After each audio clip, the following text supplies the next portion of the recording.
This index law states that a to the power of 1 over n is the nth root of a. To explain this, we need a slightly different approach. You should appreciate that root 2 times root 2 is 2, and that 2 is 2 to the power 1, but we don't normally write the 1. 2 to the half times 2 to the half would be equal to 2 to the 1. By the index law, a to the m times a to the n is equal to a to the m plus n. Therefore, 2 to the half must be equal to root 2.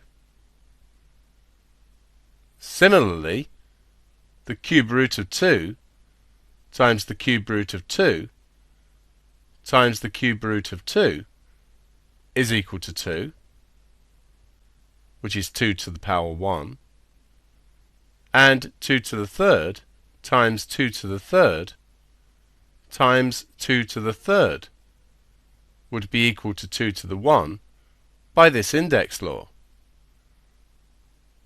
It follows that in general, a to the 1 over n is the nth root of a.